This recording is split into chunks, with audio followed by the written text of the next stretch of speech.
I'm going to give you a couple of tips that I learned from MasterChef reality TV that you can use in your business. Hi, I'm Nick Farrow from Abundance Global. Over the years, I've done a lot of recruiting.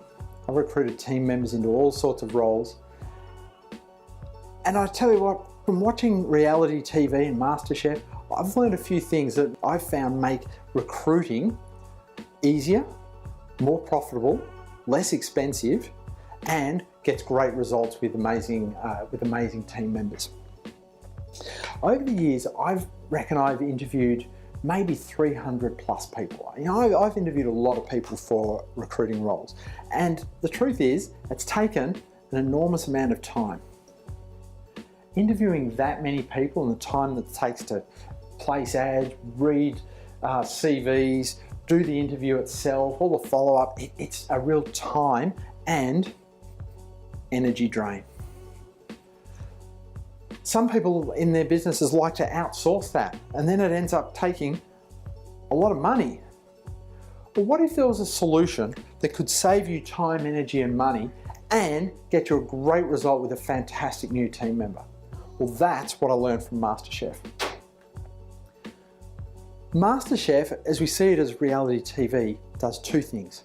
It's a marketing exercise, first and foremost. Is it any wonder that there's chefs from all around the world, famous people, that are busting the door down to do guest appearances on it, guest judges and guest trainers and all those sorts of things? Why is it that the supermarkets absolutely will pour money and effort into being the provider of the food content and things for it? It is, first and foremost, it's a marketing exercise. And I want that for you as well. I want your recruiting to be marketing for your business. The second thing is, this is about uncovering great talent in a group dynamic environment. And we can do exactly the same thing with your recruiting. So first and foremost, when you decide that you've got a role that you need to fill, we're going to need to write a job ad. And you can do this without spending money on a recruiting expert. So work out what is it that you actually need in terms of outcomes from that job. And with that, what kind of personality do you need in the person who will be suited to that role? Lots of job ads that get written, I see them time and time again. Really, I read through and I go, wow, this person wants to employ a unicorn. They want everything in one package, and you're not going to get it. So look at the job ads that you might have written in the past, and are you looking for a unicorn? You don't want that. Focus exactly on what you do want in order to get a great outcome from that person, and write your job ad. Put it out there on the internet or local papers, whatever it is that works for you. Just get the job out there. Now, we need to put the applicants through a couple of filters here. The first one is they have to be able to follow instructions. So with the job ad, give very clear instructions about what you want them to do. And that does not mean send a CV with a cover letter. We actually want to set up a process, and we're going to give you a link shortly below here that will help you follow through this process. But you want to give them a process to follow that requires them to comprehend your instructions and follow them in order to progress to the next round. So that's the first filter that we're going to have. The second filter is we need to be able to be sure that they're good communicators. And again, before they even get to an interview, we're going to be able to test what their communication skills are like. And again, that will be in the link below. Once they've done that, they are actually going to, once they've followed the instructions, they are going to submit a CV and a cover letter like is the normal practice by following the specific guidelines that you have. And you're going to make sure that it addresses the actual outcomes that you want for this job. Okay? Really, really important. Anyone who doesn't, anyone that sends you a pro forma, they're out. We filter them out because they're not following the instructions. Now, the next step, without telling them, we're going to set this up as a group interview. Okay? MasterChef brings 24 people on to a group interview that lasts for a full season to find out who's going to have the greatest level of talent for the role. And that's what we're going to do. We're going to bring the suitable people in to your office, or if you don't have an office, you rent a corporate space with a table for the day, and you're going to bring them into a group interview situation. Now, I've heard of people doing this with groups of up to 20, 25 people. And personally, I think that's too much unless you have a really high level of skill in running that situation.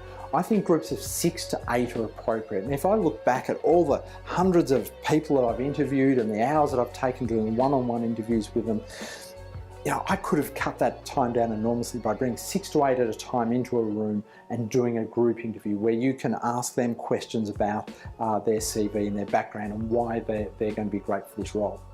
But in any case, once they come to this group interview, this is where the marketing really starts. This is your opportunity to present the company to a group of people who are in or want to be in your industry.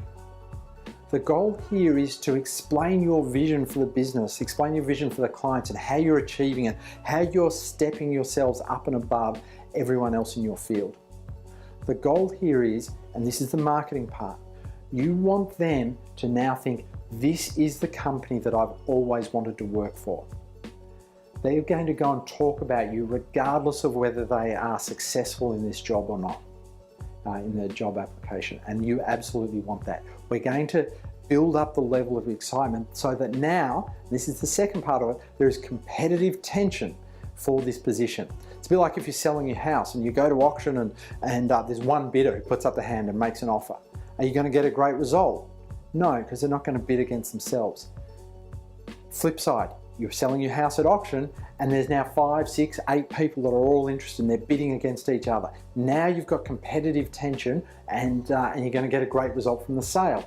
We want the same thing here. We want each of them competing with each other to show who truly shines in this room. There's another advantage to it. When we're having a one-on-one conversation with people, they can actually come in with a mask. They can get themselves dressed up and they can come prepared to tell you what they think you want to hear. And when they're doing that, they're actually hiding, they're actually lying to you, in fact. And as a result, you're not getting the truth of who's there. Put them in a competitive tension environment and straight up, masks are off, gloves are on, they are going for it because they want this job. So marketing, competitive tension in a team situation. And we do the round table interview and you go around a few times and fire questions off in random order so that everyone gets an opportunity to shine. Then the next step is, once we've done that, we're actually going to do a group activity together. Now, there's lots of group activities you can do, and you can pick any of them that work for you. We have one particular one that we find works really well. It's super abstract, but the important thing is it challenges people to work as a team and it puts pressure on them, puts them under time pressure. And when you see that, now you're really going to see who can collaborate, who's a team player, who's a leader, who can think on their feet and be polite and diplomatic as they go. And as a result, you're going to get a really good insight into who are the key players out of this batch of applicants.